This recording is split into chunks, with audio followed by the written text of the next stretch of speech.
All right. Well, hello, ladies and gentlemen. So right now we're also on Instagram Live. What's going on, guys? Please feel free to send us any questions or just say hi. We love to, we're going to love to hear from you. So this is episode 2 of Hungry Panda Podcast with a very special guest today. If his shirt does not give that away to you, we have a really big announcement today, actually. So to start out, I met you about 2 years ago now, Yep. And we were doing runway together.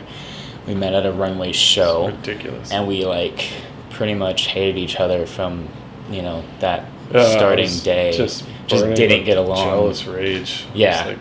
I'm like, you're tall. Face of a god. I don't like that you're so tall. For the rest of us. I gotta almost look up at you. Yeah. No, it was insane. It was Mulholland Drive mansion. Yeah, dude, that was. I remember. I mean, we've talked about this before, but I was like, if this dude, because we were literally touring this amazing house that has an elevator, and I'm just freaking out on the inside. Yeah, casual, whatever. Has an elevator, freaking out. Maybe one day, goals. But I was like, if this dude is not impressed by this house, then I don't like him. Just straight up. I'm gonna move this back a little bit because we have big knees.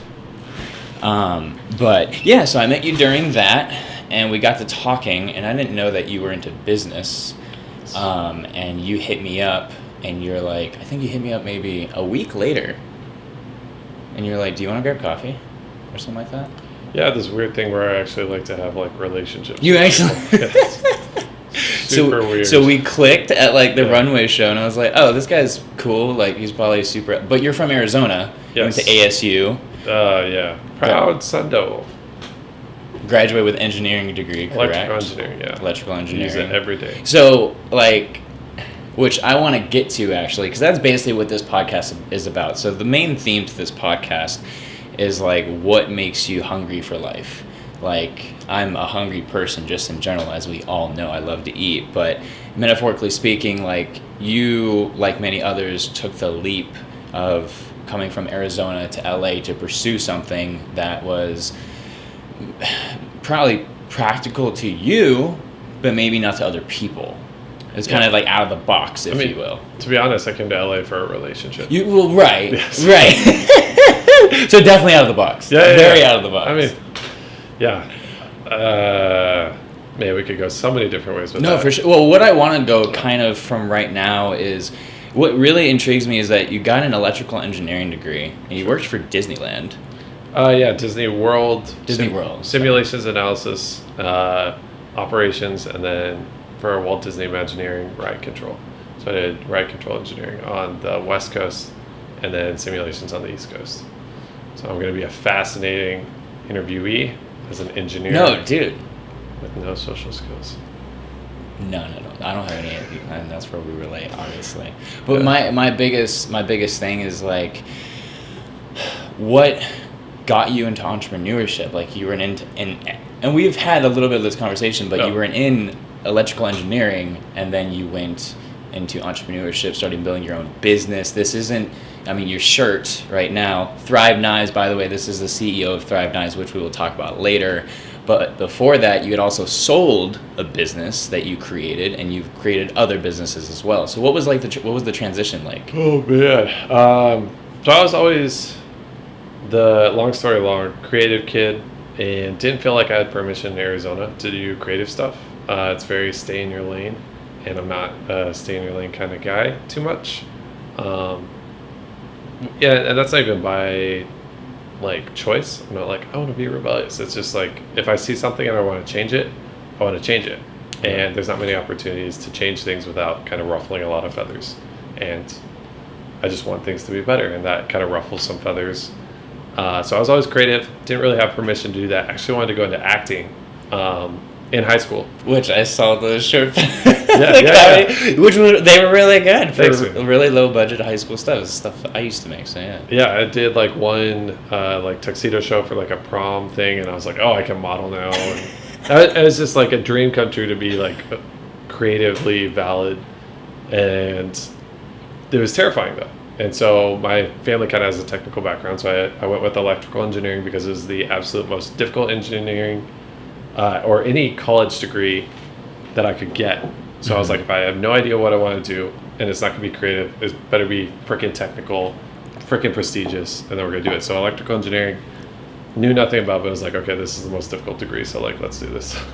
And I got it. And then I quickly realized you have to keep doing it.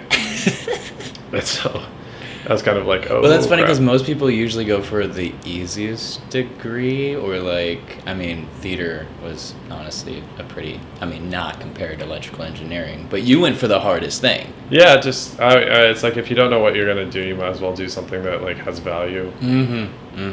Where you can get a job after That's what college. I'm thinking. That's, you know, Yeah, always and now and theater's so easy to get a job after college. Yeah. So easy. That's The rebel life was the life for me. a lot of high-paying positions in theater. Totally. I'm so sorry.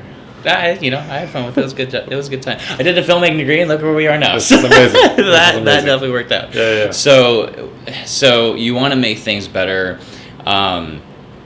Going from Arizona to California, it was for relationship. But before that, you were working on other business. Like you were. So I couldn't get a job. I worked for Disney. I had what I thought was a stellar resume, and I kept applying to jobs and kept failing.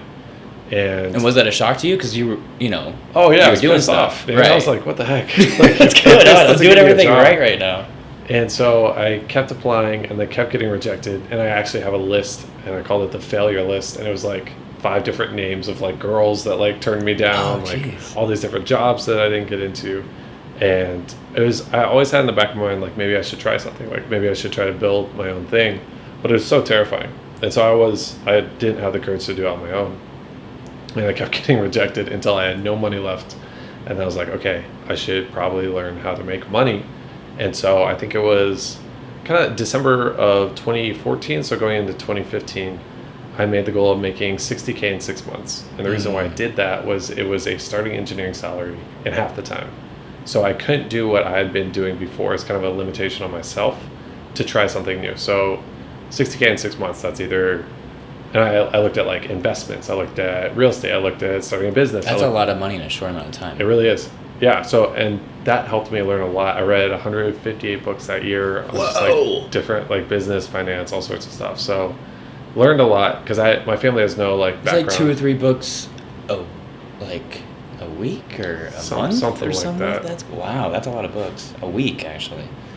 Something like that. I can't think. I'm exhausted. He's been running around a lot, so I kind of want to jump into that right now, actually. Cool. This is actually a good opportunity to get into that. So what are you working on right now? Yeah, so we just launched our Kickstarter for Thrive knives. So they are, the Thrive 5 is an essential knife set of premium Japanese steel knives. They're typically like at least $300 up to $8,000. We have them at this crazy, insane price. They're going to be retailing at $120. Right now, they have an early bird special, 40% off. So it's like a $75 knife that's typically like $300 or more. But the main thing that's important to me about those knives is it's not just premium for cheaper. It's creating and providing access to durable goods that people can use for generations. So we back it for 50 years, and at first, we thought that was kind of ridiculous, even ourselves, like a 50-year warranty. That's a long time. It's a long time. But if you throw away a plastic bottle, it takes 450 years for that to degrade. So any water bottle, like just 450 years. I didn't know that. And so the timelines that we're working with our goods, right now a durable good, the EPA defines as something that's supposed to last for 3 years or longer. 25.6% of our landfills in 2015 were filled with durable goods. So things are supposed to last are overflowing. Our landfills are overflowing from the overfilled durable goods. And so in general, I want to provide access through price point, through design to these premium tools. It's been an absolute insane ride. We launched at 7 p.m. last night. We got funded within 19 hours. Our goal is $10,000. Last time I checked, it was like 11.5. That's literally the quickest Kickstarter I've ever seen. I've never been a part of something. That's like insane. It's nuts. And so, really stoked about that and exhausted. I've just been like an adrenaline junkie wandering around. You know, I just have to. I mean, obviously, congratulations. Thank you. But like, I think what I'm most impressed by is, like, this started, you told me about this idea, what, like, I want to say 8 months ago? Yeah. Has it been 8 months, or? I sold my last business close to a year ago. A year ago. Thrive Now as a concept started shortly thereafter. I think what I'm so impressed by is that it started about a year ago. I remember having the phone call conversation with you because we were talking about different business ideas and stuff like that. And you're like, I got it. And I was like, oh, I was so psyched. I was like, oh my God, what is it? What is it? You told me about this idea. It wasn't called Thrive Knives at that point, obviously, but you had the idea of knives. But it's just simple for me to have an idea, get the plan going, and then carry out the action, and then see the result, which is right now currently the Kickstarter. The result will obviously be, having people have the knife in hand and testing it out. But dude, the Kickstarter looks dope. Dude, just getting the video was a win. Just getting approved for Kickstarter. It's amazing. Yeah, because there's this whole approval process, and I didn't realize you have to like do all the work, and then you have a chance to be rejected, like after you do all the work. Right. Prototype, video, campaign, like the whole nine. And you could still be rejected. No pressure. And we were rejected the first time because we didn't have enough information. And we reapplied and heard nothing for about 5 days. And we got accepted on the day of. We've been marketing 9/9 because it's easy to remember. Thrive Now is 9/9. I think it's really important actually from a marketing perspective. That's a different conversation. But day of. Almost didn't happen. So the fact that it was up, the fact that it happened, that we have a video, like that was an absolute win for me. And to your earlier point too, like I started entrepreneurship because I failed, and a lot of it's been driven by like not having money.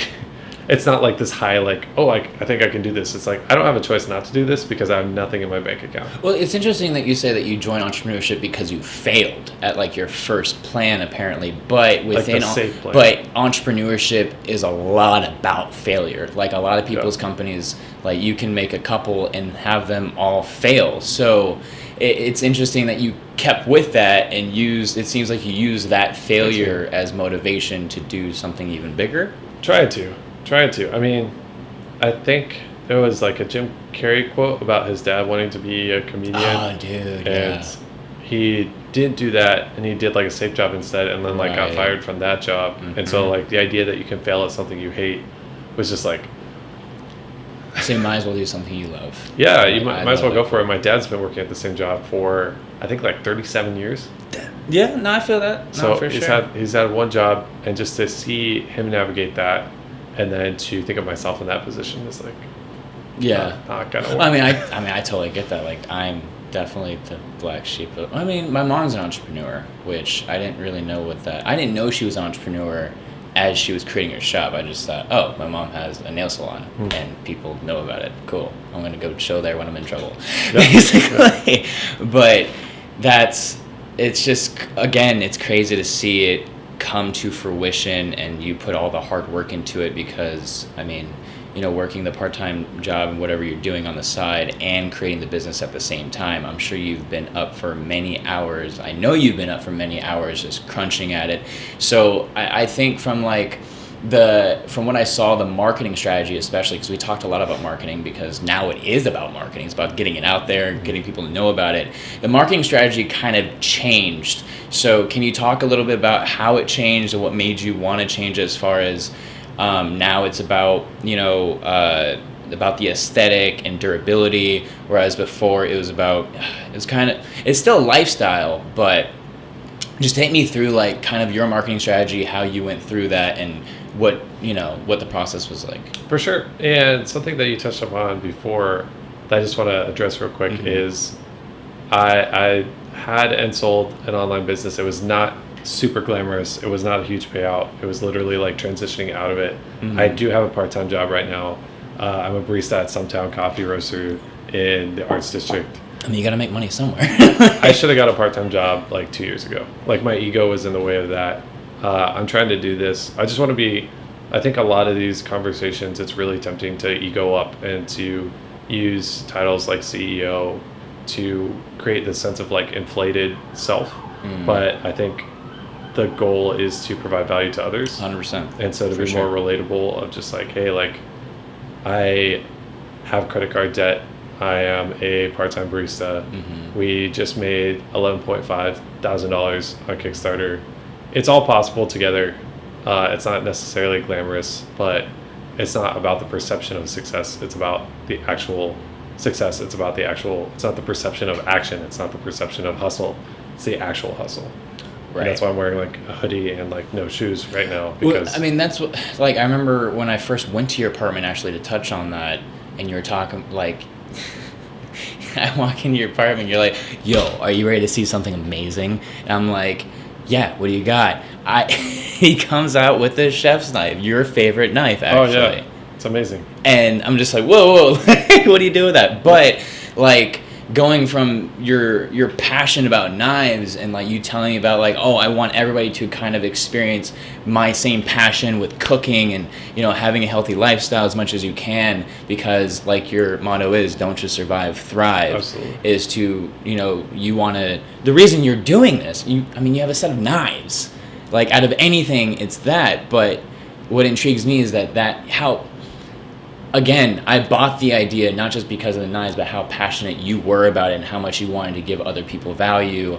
And like Gary Vee always talks about, you know, give them value. Like not like the passion can start from you, but to spread it out. Yeah. So that was really amazing for me to see. Oh, thanks, man. Well, and it's something where the first business was totally self-centered. It was about me. So I was selling cake toppers. So I was designing and selling cake toppers, which is kind of like a low-hanging fruit to get into Etsy. That was something that I figured out how to do. I could do designs. At the time, there was Tech Shop, which was kind of a third party where you could laser cut. So that got me into it. They went bankrupt and then closed down the same day, and that's like another story that's super interesting. Kind of like to navigate, it was nuts. But essentially, that was all for my self-promotion. I wanted to live the 4-hour work week. I wanted to get out of the corporate cycle. And ultimately, doing something just for me, there's like the moral like high ground of like you should do something to help other people, but ultimately I'm not motivated by helping myself out. I don't know if it's because I don't care about myself. I don't know what's going on, but like legitimately, if it's just for me, I'd rather watch Netflix. Like I'd rather not hustle if it isn't for somebody else. But once you bring in that value to somebody else, it's been amazing. I mean, the past business was almost solely just me as well. With Thrive Knives already, we've had so many people involved. You were a great support like very early on. We've had people for video, Mike Williams, Jen Van Hakeren, who is also my fiance, helped direct, set it up. She put so much work into this, it's absolutely insane. Jeremy Johnson on editing, all the chefs, Christopher Liu, Kevin Maria LeBron, Gabriel at Mountain Shadows, Greg at Mountain Shadow. Like, there's all these people that contributed to it. And it's just this weird energy shift that happened when I was like, you know what, how do I create a product that really provides as much value to others as opposed to like making myself look like an entrepreneur or a CEO or to get out of the corporate thing. Right. And so that's been a huge shift. But I mean, you can't deny the process and the progress, like the work's in there, like the Kickstarter's up. You've obviously put in a ton of work, and you know, I've heard all the stories and stuff like that. But so, I mean, I guess I don't think I'm answering any of your questions. No, you ask a question. I'm like, I'm gonna go this way. Well, answer this for me then. Okay. Yeah. What, like, you know, creating the businesses that you've created, being where you are today, what's one like kind of takeaway along the journey? It could be personal, it could be business. Like, what is a takeaway? It could be in a relationship, like through all this, the grind and, you know, trying to formulate ideas, selling your last business, trying to figure out what your next business is, being broke, like all this stuff. What's a takeaway that, you know, maybe somebody else could be in right now, possibly?